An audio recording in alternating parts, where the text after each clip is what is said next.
Bonjour à tous. Je vais appeler cette vidéo les jardins de l'effondrement. Je mettrai 2D et 3D. Je vais essayer de mettre ici un petit peu de contenu. Je vais essayer d'au minimum faire des liens, puisque vous êtes un certain nombre à me suivre au sujet de la perversion narcissique. On est dans un monde qui bascule en narcisse. Donc on va essayer un petit peu de développer sur certains mécanismes. C'est essayer ici de faire les liens, puisqu'on est dans un monde qui est connecté, tout est interdépendant. Essayer de faire les liens entre les causes à effet, et puis vous amener surtout du langage, certains mécanismes, tout en parlant du jardin et tout en témoignant en réalité, puisque je travaille dans les jardins. Donc je vois un petit peu ce qui s'y passe. La première chose et qui est la plus importante, je ne cherche absolument pas ici à culpabiliser qui que ce soit. Je ne cherche pas à diviser ceux qui ont en quelque sorte la vision en 3D qui, elle, se transmet, et ceux qui ont la vision en 2D, qui sont souvent dans des modes. Mais il est important, je pense, parce qu'on parle souvent de permaculture, de tout un tas de choses, on parle très peu, en tous les cas, moi j'ai pas vu grand chose sur, comment dire, l'écosystème dans le jardin, où on est 7 milliards d'êtres humains, et j'ai longuement essayé, petit à petit, d'amener les personnes à une autre façon de voir leur jardin, mais si tu vas trop loin, ils feront appel à quelqu'un d'autre. Ce qui veut dire que ce n'était pas ma priorité pour moi de développer une activité sur des jardins qui respectent l'écosystème, etc. Alors, je cherchais à gagner ma vie, point final. Je me suis lancé dans cette activité dans le but de créer une très grande entreprise. J'ai été donc perfectionniste pour atteindre un certain niveau d'excellence, et puis après j'ai complètement arrêté et je suis parti sur d'autres activités comme sur internet par exemple, dans un état un peu particulier, mais quoi qu'il en soit ça m'a amené là, et je tenais à témoigner là-dessus sur la façon dont nous pouvons détruire en fin de compte notre environnement pour se faire plaisir. Et là on parle bien de perverti ou de pervers, on est bien perverti. Je l'expliquais, je ne sais pas comment le dire, mais quand on fait ses besoins dans de l'eau de source, c'est qu'on est perverti, on est désensibilisé. Maintenant, je ne cherche pas non plus à vous culpabiliser. Là, je suis en région parisienne, je suis dans un appartement et c'est difficilement possible de faire autrement. Et je fais avec cette époque qui est une époque de transformation, de mouvement, de changement, qui vont être des changements plutôt brutals. Hein, il va y avoir beaucoup de brutalité et beaucoup de violence, parce que nous ne sommes tout simplement pas alignés. Si je veux parler ici de jardin, c'est que ça représente dans mon activité aujourd'hui des hectares. Je travaille pour une personne qui a plusieurs hectares, je travaille pour des personnes qui ont plusieurs milliers de mètres carrés de jardin, et cette façon d'aménager le jardin, c'est vraiment un regard sur la vie, un regard sur le monde qui est vraiment du 2D. Hein. On essaie de contrôler les choses, on contrôle les arbres, les buissons, on contrôle l'herbe, on contrôle absolument tout. Et ce sont des surfaces qui se multiplient de plus en plus de maisons qui sont construites, et de plus en plus donc de surfaces qui ne permettent plus à un écosystème de se développer. Et avec tous les potagers qui sont mal abordés aussi. Hein. On aime bien que ce soit aligné, il n'existe plus rien que ce que l'on sème, le reste c'est mort, c'est à l'air libre, de la terre à l'air libre. On va y mettre un très grand nombre de produits, et comme je l'expliquais dans mon jardin, pendant des années, il y avait des hérissons, il n'y en a plus, puisqu'on utilise par exemple de l'anti-limace, et puis les hérissons mangent les limaces qui elles sont atteintes, et puis à la fin il n'y a plus de hérissons. Mais on pourrait parler en réalité de toute une chaîne qui fonctionne ensemble, et comme par exemple la diminution des hirondelles dans mon village. Il y a énormément de choses qui sont en train de se passer. On pourrait prendre par exemple en compte, dans cette disparition de 80% des espèces d'insectes, nos pare-brises de voitures, puisque nos routes traversent de nombreux espaces qui peuvent être très riches, tout ce qu'on veut, mais c'est regarder la quantité de pare-brises de véhicules, tout ce qui est en façade du véhicule, tue comme insecte par exemple. On est en train, tout doucement, là, d'aller vers un effondrement avec la disparition de ces espèces. Et je tenais surtout à parler du jardin. Par exemple, le regard que je vais retrouver le plus souvent par rapport à l'automne, ça va être de ramasser les feuilles. Mais c'est le même état d'esprit que de ramasser le gazon. Par exemple, vous tondez votre gazon et vous allez ramasser la tonte et la mettre dans un coin. Dans un coin, il va y avoir une très grosse quantité de compost en quelque sorte, mais la terre ne peut pas absorber les jus de ce compost. Donc vous allez après anéantir un peu la source, hein, comment dire, les nappes phréatiques. On voit bien qu'il y a un regard qui est ça me plaît de ramasser les feuilles, ça me plaît que l'herbe reste bien verte. Ce qui veut dire qu'on n'a pas un regard dans le méta, dans l'au-delà d'eux, et tout ce qui peut s'y passer. Le plaisir de voir les feuilles pourrir, et puis reparticiper en fin de compte à réenrichir la terre et favoriser aussi la bonne santé de l'arbre. Donc, il y a vraiment une histoire de regard, c'est-à-dire apprécier la diversité des insectes, connaître les insectes, comment ils vivent, comme ceux qui vivent ensemble. Prenez les fourmis et les pucerons, il s'établit un équilibre entre les deux. Hein, il y a un qui se nourrit un peu de l'autre. Il y a vraiment, quand tu changes de regard, tu as envie d'un autre jardin. Et c'est juste une question de regard. Mais ce regard en 2D, du contrôle, de la mode, de ce que peut représenter le jardin vis-à-vis de ma personne. On est toujours dans Narcisse, hein, dans l'ego, la représentation de ma réussite, de mon pouvoir, de contrôler les choses. Ça se démultiplie, démultiplie. Mais on va faire comment à la fin, si c'était possible, bien sûr, qu'il y ait 7 milliards d'êtres humains qui aient un jardin. Donc je tenais à témoigner parce que il y a autour du jardin énormément de choses à dire, énormément. Comme par exemple, ça va être l'utilisation de machines très nombreuses, taille-haie, taille-bordure, tondeuses, débroussailleuses, etc. C'est encore du carburant. On est encore, pour reprendre les termes de Pablo Servigne, des accros en fait à l'énergie, c'est-à-dire que on est des toxicomanes, nous avons besoin d'utiliser énormément d'énergie, nous ne laissons pas les choses se faire. Nous pourrions donc aménager. Pour moi, de toute façon, je le répète à nouveau, hein, je sais qu'on va traverser le désert, et puis j'essaye surtout de développer sur des idées, peut-être sensibiliser, et partager du regard 3D, puisque ça a été, toute cette partie de ma carrière professionnelle a été une souffrance. Hein, tu as vraiment le sentiment de te faire du mal. Quand tu passes par exemple la tondeuse, tu avales des abeilles, tu avales des bourdons, tu anéantis toutes les fleurs qui pourraient pousser, comme les pâquerettes, c'est insupportable les pâquerettes, c'est insupportable les pissenlits, tout ça c'est insupportable, mais tout ça, ça participait comment dire, à équilibrer un écosystème, que tout se passe bien, en fait, quoi.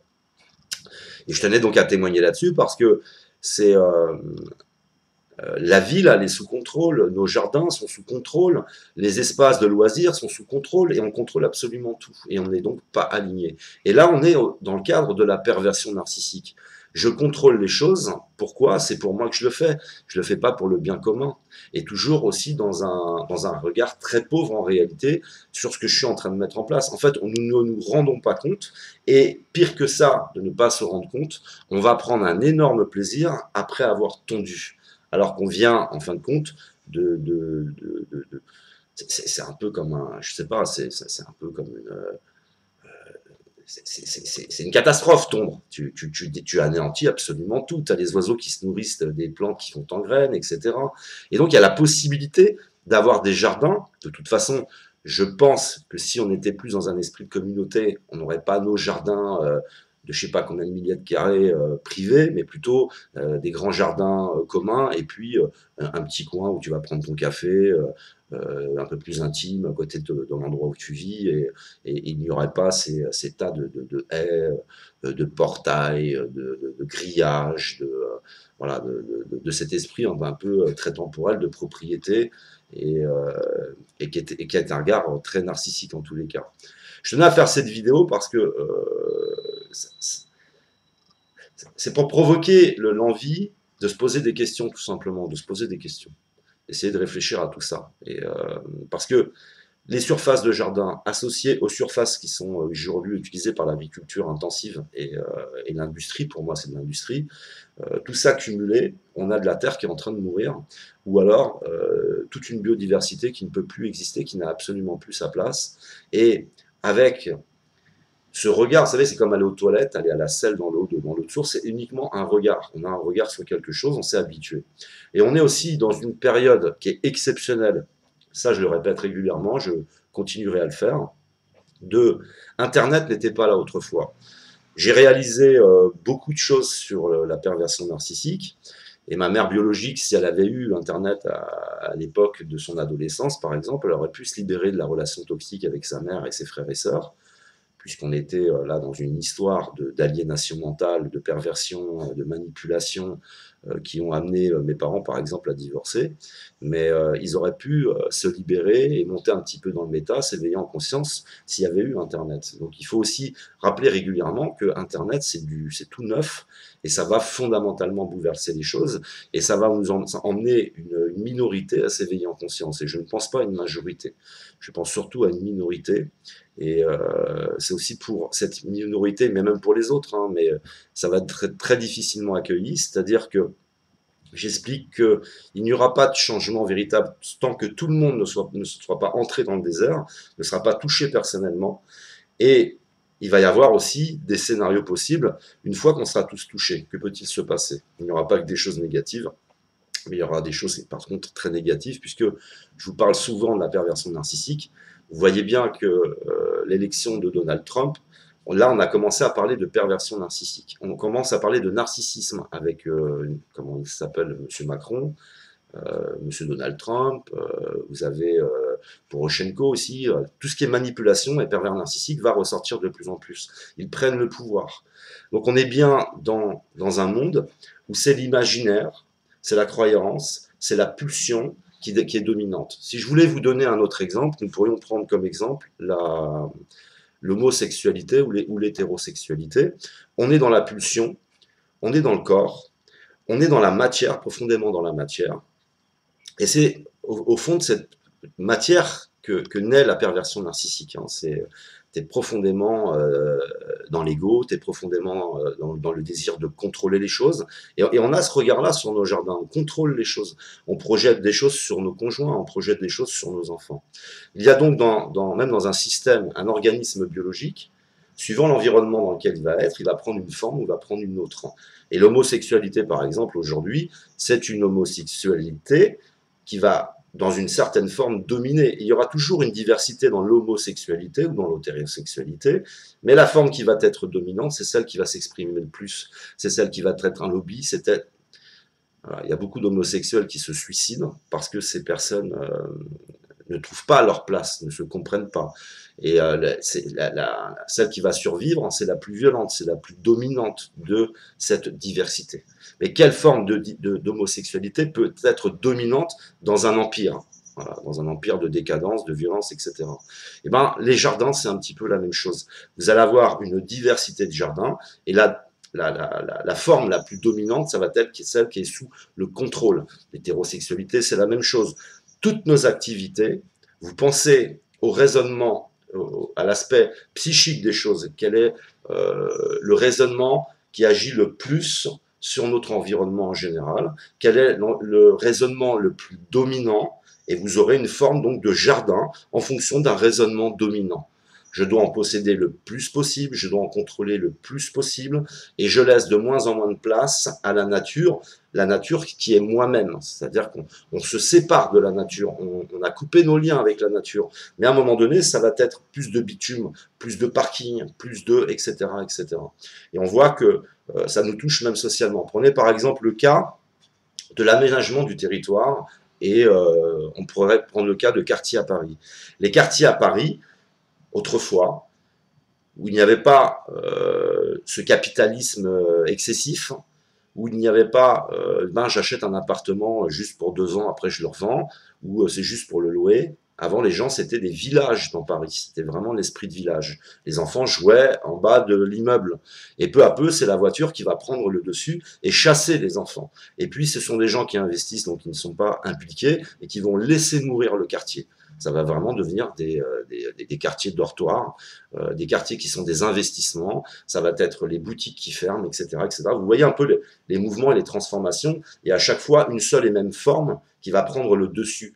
Il pourrait y avoir encore des musées, des châteaux avec des beaux jardins sous contrôle, mais que la majorité dominante soit une majorité qui soit, en quelque sorte, sans nous mettre dans une case, sans nous dire écolo, non, qui soit alignée sur le réel.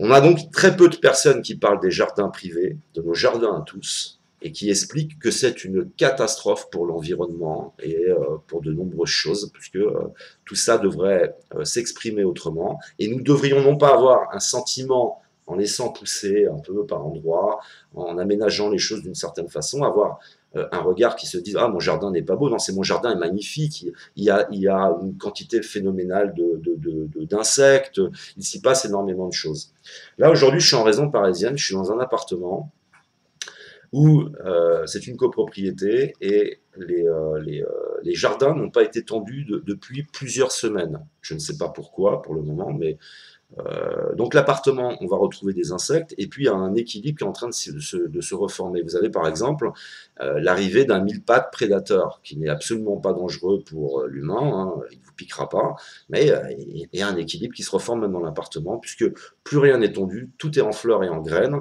il y a le retour des oiseaux dans la résidence, il y a des insectes absolument partout, et le regard que l'on peut avoir, c'est « Ah, ce n'est pas entretenu, c'est sale, Non, non, et tu peux avoir le regard complètement contraire. C'est voir la nature reprendre ses droits. On a vu des chenilles diverses ici, donc mille pattes, il y a des araignées qui s'installent, mais il n'y a rien qui t'attaque, il n'y a rien qui te fasse du mal ici. Et c'est, vous voyez, ce qui participe.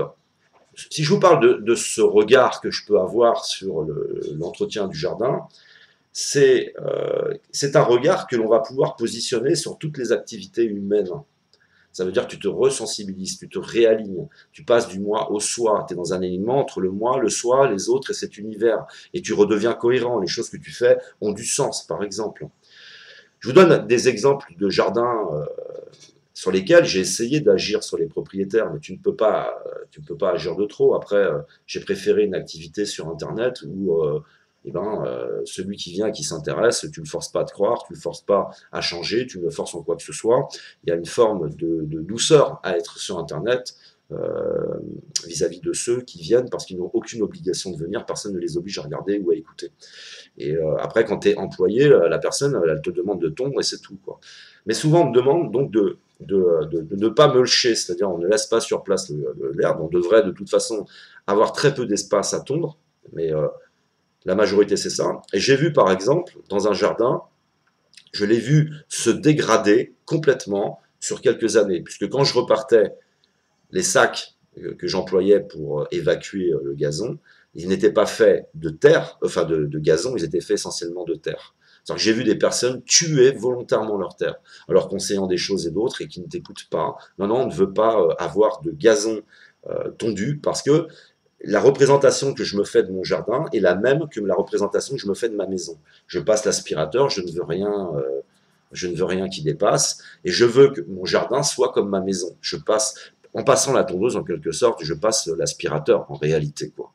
Et on voit qu'on a donc, on est passé à une relation avec notre environnement qui est complètement délirante, qui est complètement schizophrène, malade et perverse même. Hein. C'est-à-dire que même cette idée de mulcher est pour certaines personnes très compliquée, et pour des jardins gigantesques dans lesquels je travaille, parce que j'ai des personnes avec qui je bosse qui ont des hectares, donc, et tout est absolument sous contrôle. Et plus j'ai de moyens, plus je peux contrôler de surface, et plus je démontre ma capacité d'être dominant sur mon environnement. Mais tout ça est très narcissique, et tout simplement très narcissique, et lié à des modes et à un regard sur les choses, quoi. Donc vous voyez que la forme des jardins publics, des jardins privés, etc., va être un regard dominant. La sexualité, c'est la sexualité dominante, c'est le regard qui est très dans Narcisse, hein, qui est très dans la pulsion, qui est très dans l'imaginaire de moi-même, etc., etc. Et on retrouvera donc partout dans toutes nos activités le raisonnement dominant. Pour aller plus loin, puisque j'essaye un peu de vous harponner, vous intéresser à la perversion narcissique, la perversion narcissique dans la matière et l'esprit. Donc l'esprit, c'est la connaissance, la conscience, et la matière, c'est j'ai très peu de conscience, très peu de connaissance, je suis dans un imaginaire de moi-même, je suis très narcissique, je suis dans la pulsion, dans les désirs, et ça, c'est le regard dominant et le regard qui vote aussi. Mais ce qui est intéressant, c'est que ce qu'il y a de plus bas dans la matière, c'est la perversion narcissique. Et ce qui est intéressant, c'est ce qu'il y a de plus bas dans la matière, mais c'est ce qu'il y a de plus haut dans le contrôle, dans la réalisation de soi, dans le modèle actuel. Donc ça veut dire que tous les gouvernements, toutes les organisations vont avoir à un moment donné, par un effet de cause à effet, un jeu de force, c'est un peu le yin et le yang, où le feu prend le dessus sur l'eau. Vous connaissez un peu l'image de ce yin et ce yang, et cet équilibre qui essaie de se former. La perversion narcissique, ce sont des êtres suractifs, en rappelant, c'est pas parce que vous avez dans votre mosaïque de votre personnalité des facettes perverses que vous êtes un pervers narcissique ou une perverse narcissique. Mais le pervers narcissique a l'ensemble de ces facettes qui sont touchées, qui est psychiquement profondément touché, est un compétiteur, est quelqu'un de violent, est quelqu'un qui, en fin de compte, va utiliser tous ses sens complètement à l'inverse de nous et va absolument tout pervertir. Comme j'expliquais, que c'est ce raisonnement qui va mettre en place des tumeurs, les tumeurs qui sont les tumeurs dans la spiritualité, les tumeurs dans l'économie, les tumeurs dans la politique, les tumeurs dans tous les domaines. C'est-à-dire qu'on va rajouter des intermédiaires et les personnes qui s'éveillent en conscience vont vers une démocratie directe, une économie directe, avant directement consommateur, et aussi sur Internet. C'est aussi là que j'ai vraiment grandi en spiritualité parce que c'est de la spiritualité directe. Hein. J'ai été voir ceux qui connaissent réellement les messages cachés, etc., etc. Mais il n'y a plus de fil d'Ariane, donc on peut s'y perdre, on peut devenir dingue, on peut, etc., etc. Et voilà, comprenez que la perversion narcissique, ça va être dominant en politique, ça va être dominant dans tous les domaines, mais ça va être dominant dans la vie de tous les jours et qui va profondément changer notre regard. C'est-à-dire que c'est la perversion narcissique qui est derrière la propagande, c'est la perversion narcissique qui va spéculer sur le blé et faire mourir des milliers de personnes pour gagner un peu plus d'argent, c'est la perversion narcissique qui va faire des guerres pour faire monter les actions de leurs armes ou pour s'approprier. Il faut vraiment s'intéresser à la perversion narcissique, que ce soit des jardins, à toutes les activités humaines, puisqu'on s'effondre dans le narcisse, donc dans l'ego, et c'est cet ego qui décide de tout, c'est cet ego qui est instrumentalisé par l'ingénierie sociale. Et donc, si on s'intéresse à la perversion narcissique, à cet aspect psychique des choses, on passe aussi dans du 3D. Mais je répète, ce n'est pas parce que vous avez un jardin complètement sous contrôle que vous êtes des pervers narcissiques. Hein.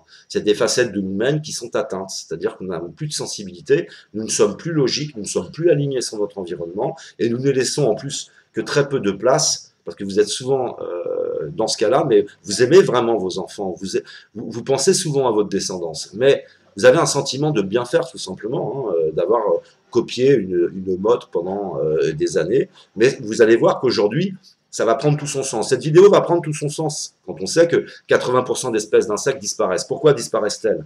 Il n'y a pas une seule raison, ce sont toujours des cocktails. Si vous avez fait par exemple des plans de prévention, vous savez que les accidents, tout ce qui peut arriver, ce sont souvent une association de choses. Ce n'est pas une seule chose qui crée souvent un accident, il y a une association. Donc on essaye de comprendre comment ce cocktail puisse se mettre en place. Et le faisant aussi, je le répète, pour ceux qui iront au plus loin dans cette traversée du désert, parce que je n'imagine pas connaître le monde meilleur, le monde... c'est un peu une représentation biblique, la traversée du désert, les 40 ans de traversée du désert, vous les imaginez tourner pendant 40 ans, si vous connaissez la région. Non, non, il y a toute une représentation de changement et de toute une génération qui va s'éteindre. C'est-à-dire que parmi nous, chez moi aussi, hein, sur certaines choses, c'est possible. C'est-à-dire qu'il y a des choses on ne peut plus changer. On est calcifié. On va combattre à mort la raison. On va combattre à mort la sagesse. On va préférer ça que de commencer un début de changement qui nous amènerait presque à un feu psychique, hein, une remise en question complète. Parce qu'on s'est engagé dans la vie, on a dit des choses, on a investi énormément et on ne peut pas se remettre en place. Donc la traversée du désert, c'est aussi tous ceux qui sont calcifiés, qui ne peuvent plus changer, qui vont s'y éteindre, et laissant naître réellement toute une génération, elle capable de changement, parce qu'elle n'a pas d'habitude, parce qu'elle n'est pas calcifiée, et parce qu'elle est dans un désir de se réaligner. Alors c'est ce qui se passera, bien sûr, au travers de différents scénarios, mais vous vous rappelez, ça fait des années que je vous dis que ce qui prenait 10 ans prendra 1 an. Alors, qu'est-ce qui va se passer? Jusqu'où nous pensons pouvoir aller en fin de compte, en essayant de s'émanciper de notre environnement. Nos politiques, que ce soit monsieur, enfin dans l'UPR, que ce soit les Insoumis, que ce soit le Front National, peu importe, est-ce qu'ils prennent en compte réellement la possibilité de continuer dans un modèle? Non, ils ne le prennent pas. Ils vous font des promesses qui ne sont absolument pas possibles. Et là, ça va prendre tout son sens, là, dans les mois et les années à venir. C'est là que nous allons véritablement prendre conscience de la nécessité d'avoir des êtres éveillés en conscience et resensibilisés et qui réapprécient la vie complètement autrement par rapport à des choses qui sont complètement différentes à ce que nous pouvons apprécier aujourd'hui de cette existence, parce que c'est le seul moyen de pouvoir baisser cette suractivité. Nous sommes dans une immense suractivité qui n'est là que pour, en fin de compte, équilibrer un modèle économique, aussi politique, etc. Mais surtout, c'est le modèle économique. Si nous baissons l'activité pour se réaligner, pour essayer d'apprécier la vie autrement, c'est le modèle économique qui s'effondre. Nous sommes donc pris au piège de quelque chose, et ce piège est essentiellement psychique. Je peux témoigner d'avoir essayé de sensibiliser les autres et la difficulté, c'est-à-dire que même nos frontières sont psychiques. Si, au départ de l'existence de l'humanité, il y avait eu des frontières, il y aurait eu la consanguinité et l'humanité se serait éteinte. Qui c'est qui met des frontières? C'est nous, sans être idéaliste, sans dire, allez, on va emmener tout un tas de migrants, on va mettre 400 migrants dans un petit village, parce que le village ne va pas pouvoir absorber, mais c'est plutôt d'agir sur ce qui fait qu'il y ait des migrants. Il y a une raison à ça, par exemple. Alors, il faut agir sur ces raisons-là, et ça se rééquilibre, et pour nous laisser une véritable liberté de nous déplacer. Donc, vous allez voir que tout va devenir marchand, tout va être violence de plus en plus. Ça va être de plus en plus la loi du plus fort, l'hyper-compétitivité, l'hyper-consumérisme, l'hyper absolument dans tout, et de toute façon, tout ça n'a absolument aucun avenir. Mais je voulais témoigner sur les jardins parce que quand des fois je taille des haies, je vois des nids qui tombent. Souvent, ils sont vides, mais c'est arrivé qu'il y ait des petits à l'intérieur. C'est la catastrophe de la tonte. C'est la catastrophe de, comment dire, d'espèces que l'on, d'arbres ou d'autres qu'on va déplanter à un endroit dans le sud pour aller les planter dans le nord. Après, il faut les couvrir, il faut les traiter, etc. On a un regard d'une pauvreté et d'une violence qui ne peut pas être sans rapport avec la perversion narcissique. Donc, je sais qu'il y a plusieurs écoles pour la perversion narcissique, mais ça nous laisse au moins deux mots qui nous amènent vers un certain raisonnement, une façon d'appréhender le monde, et puis des personnes extrêmement toxiques, extrêmement manipulatrices, qui des fois, sous couvert de vouloir nous aider, nous pervertissent en même temps, par exemple. C'est-à-dire que d'un côté, je t'éveille et de l'autre, je te pervertis. J'essaye de désensibiliser ton regard sur autre chose, où je vais non pas faire appel à ton intelligence, mais je vais faire appel plutôt à ta colère, à ta violence, à tes pulsions dans la communication. Et puis, c'est encore une fois de plus pour moi l'occasion de reparler de la perversion narcissique, parce que il y a eu ce début, en fin de compte, d'intérêt pour M. Macron et surtout pour M. Donald Trump, mais vous voyez, c'est retombé maintenant. Et on va voir la perversion de prendre le pouvoir de plus en plus parce qu'elle est vraiment suractive, elle est puissante, elle est violente, elle est prête à tout. Ce sont de véritables compétiteurs extrêmement violents et qui vont finir par prendre le pouvoir de toutes les organisations. Et c'est là qu'on pourrait parler non pas de façon théologique, de façon catholique, puisque je suis d'origine catholique, mais plutôt, si nous parlions d'alchimie ou de psychologie, d'un moment donné où l'être sataniste, un petit peu, le diable, le démon, va prendre le pouvoir. Mais prendre le pouvoir, c'est nous-mêmes être affectés, être nous-mêmes pervertis. C'est nous-mêmes aller à la selle. Pour un type sataniste malsain, c'est une jouissance pour lui de nous voir aller à la selle dans de l'eau de source. C'est une jouissance pour lui de nous voir détruire notre environnement. Ils se nourrissent d'émotions négatives, de choses très négatives. C'est ça qui les fait jouir. Le pouvoir qu'ils ont sur vous, le pouvoir d'instrumentaliser votre ignorance ou votre aveuglement. Voilà, et c'est l'ego. Hein. Tout est sur l'ego et tout est dans la matière noire en réalité. Voilà. Et c'est important pour moi d'en parler. On ne peut pas parler de l'avenir, on ne peut pas parler de demain sans parler aussi des jardins. Et d'avoir des jardins qui soient complètement cohérents et de passer d'êtres qui ont un impact négatif sur l'environnement à ce qui est possible. Je vous assure, c'est possible que les humains, les 7 milliards d'êtres humains, aient un impact positif. Un petit peu à l'image des tribus amérindiennes qui étaient connectées avec le monde, connectées avec leur environnement, qui étaient alignées, qui faisaient des prélèvements, qui se souciaient de l'équilibre des espèces.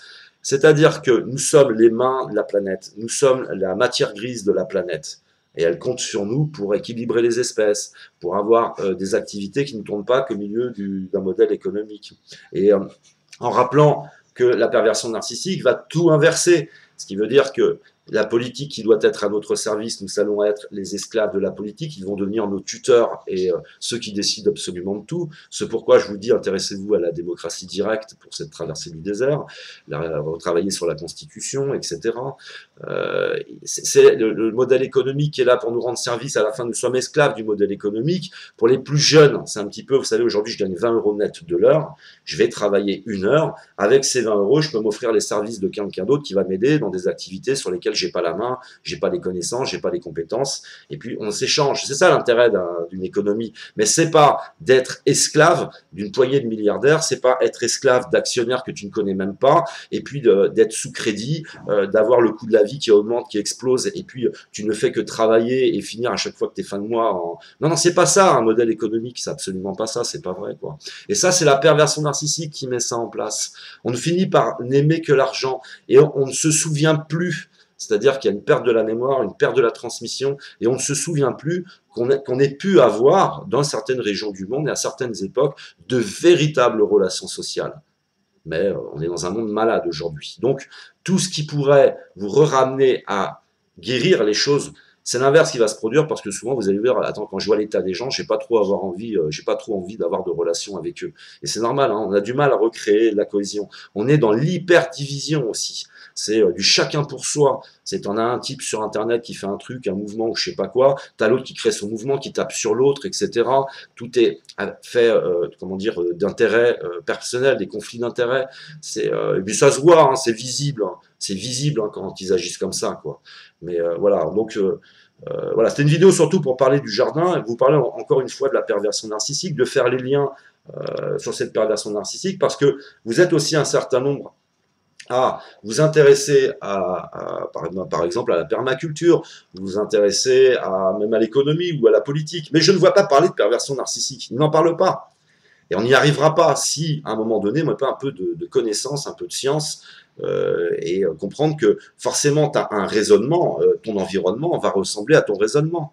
Si tu es jaloux, tu vas avoir des problèmes pas possibles dans ton couple, mais c'est ton raisonnement qui est affecté. Alors si on ne s'intéresse pas de plus près, c'est-à-dire si on lâche prise, on a commencé à en parler avec Donald Trump, on n'en parle plus, et ben tout va être affecté, et en passant bien sûr par le jardin, parce que ce sont eux qui créent des nouvelles modes, ce sont eux qui créent des besoins, ils vous disent mettez ci, mettez ça, faites ça, etc.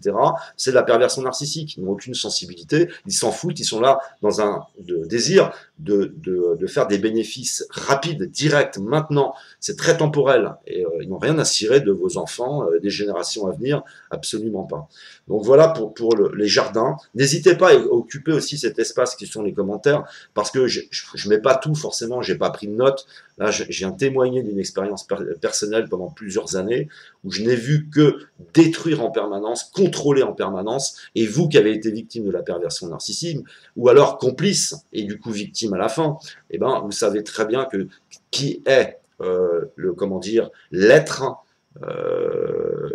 qui aime contrôler, détruire et qui prend du plaisir à vous pervertir, à vous faire aimer ça en plus. Hein, ça devient une relation sadomasochiste avec notre environnement, avec les autres, et voilà quoi. Donc il y a encore tellement de choses à dire, mais bon, je voulais vraiment insister sur les jardins parce que nous en parlons très peu. Nous parlons bien du potager, mais le jardin en soi, redonner sa place à la nature. Et là, apprécier, quoi. Vous savez, réavoir des papillons en ombre qui viennent, s'intéresser à comment ils se développent, comment ils se reproduisent, s'intéresser à toutes les petites espèces. Et puis, vous savez, on rase, ça devient comme des murs, le végétal devient comme des murs, vous savez, des objets, mais on voit plus toute la vie et toutes les strates différentes, parce qu'il y a de la vie en haut, il y a de la vie sous terre. On ne voit plus ça. Notre regard ne le voit plus. Le gazon, c'est de la moquette. Les arbustes sont des objets.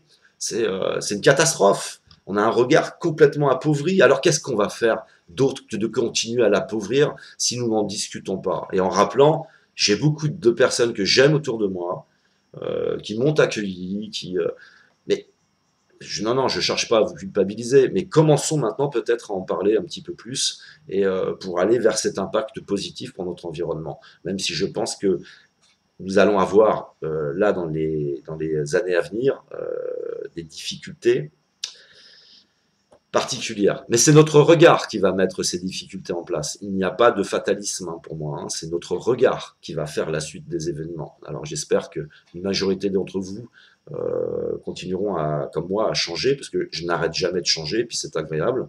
Et je voudrais dire aussi, ce n'est pas désagréable de se rendre compte des choses. Absolument pas. À la fin, ça devient passionnant.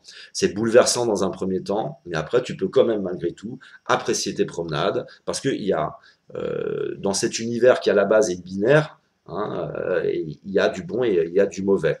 Dans un premier temps, tu divises, dans un premier temps, tu te plains, tu râles, tu peux même devenir fou, mais puis après, dans un second temps, ça se rééquilibre, et tu vois aussi tout ce qui peut y avoir de positif, et qui te permettent, en fin de compte, de ne pas devenir complètement cinglé, ou de porter atteinte à tes jours, ou je ne sais quoi, parce que c'est...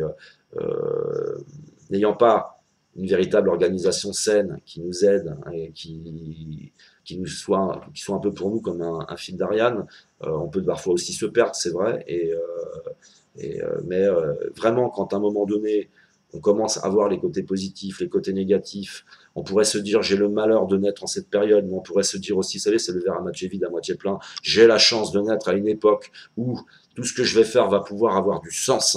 C'est-à-dire que c'est important, ça a du sens, ce n'est pas rien ce que je fais, mais il ne faut pas non plus être comme celui qui aime le contrôle et espérer pouvoir d'un coup de main changer les choses, etc. Ça va prendre du temps, ça va être bouleversant. Et comme à chaque empire, il y en a qui naissent à la fin de cet empire et qui essayent en fin de compte d'éveiller les autres et de profiter de cette occasion parce qu'elle est réellement exceptionnelle avec Internet, parce que ça va être le premier empire qui va s'effondrer, tout compte fait, en ayant des images et des explications, et offertes à tous. Ça va être la parole qui va prendre le dessus sur l'écriture. C'est parce que vous allez consommer énormément de vidéos, d'explications, vous allez pouvoir enchaîner et avoir un cercle des préoccupations qui va pouvoir s'élargir dans la compréhension, beaucoup plus de compréhension, et vous allez devenir des êtres pluridisciplinaires, des petits scientifiques, en fin de compte, et ça, c'est un moment exceptionnel. L'illettré va pouvoir devenir meilleur que celui qui a fait des études. Parce qu'il lui suffit même simplement déjà d'écouter, d'assimiler de l'information, comprendre des mots, comprendre des mécanismes systémiques. Et il va y avoir donc un changement d'ordre. Ça veut dire le bas va commencer à remonter et à prendre le pouvoir sur tous ceux qui sont calcifiés, corrompus, qui sont pervers, manipulateurs. Il va y avoir donc, ça va être forcément violent tout ça, d'une très très grande violence. Donc voilà pour un petit peu mon témoignage. Hein, je voulais en apporter beaucoup plus, mettre de démos, enrichir cette vidéo. Et puis, n'hésitez pas à partager encore dans les commentaires des liens, parce qu'il y a peut-être des personnes qui travaillent exclusivement sur le jardin, la biodiversité, les écosystèmes, etc., pour nous changer ce regard, avoir le plaisir de replanter des choses, de laisser des endroits, laisser un petit endroit avec des ronces. Les ronces font certaines fleurs, les ronces font des murs, et il y a des insectes, toutes sortes de petits animaux qui se nourrissent des murs. Nous aussi, nous nourrissons des murs. Et c'est d'avoir un regard comme ça, d'avoir du plaisir d'être dans un endroit qui ressemble à un endroit un peu plus sauvage. Mais malgré tout, avec un petit chemin, avec des aménagements, avec de l'eau. Les hirondelles, par exemple, ont besoin souvent de faire des piquets, d'aller chercher de l'eau, que ce soit pour leur nid ou nourrir leurs petits. Il y a plein de choses à faire dans un jardin, et que d'un coup, ce jardin grouille d'insectes. Nous avons peur maintenant même des insectes. Nous en avons peur alors que ils sont nous en fait. Hein. On est un tout, nous formons un tout. L'autre c'est moi. Si je fais du mal à l'autre, je me fais mal. Si je fais du mal à mon environnement, c'est à moi que je fais mal et à mes enfants. Mais même aborder ces enfants, c'est de façon très narcissique. Hein, on essaye de se créer un personnage. C'est bien de dire j'aime mes enfants, mais en réalité, nous arrivons de moins en moins à nous préoccuper véritablement de nos enfants et de leur avenir. Alors, on pense souvent, je me préoccupe matériellement de l'avenir de mes enfants, mais matériellement, s'il n'y a plus d'environnement, vous ferez comment? Ils feront comment? Bon, bref, voilà pour la petite parenthèse et où j'essaye encore de parler de perversion narcissique, et puis je continuerai régulièrement, mais je suis très pris par mes activités et par mes petits projets là qui arrivent. qui me prennent énormément de temps. Voilà. Merci de m'avoir écouté. Je vous aime. Que l'amour, l'art et l'autre soient avec vous.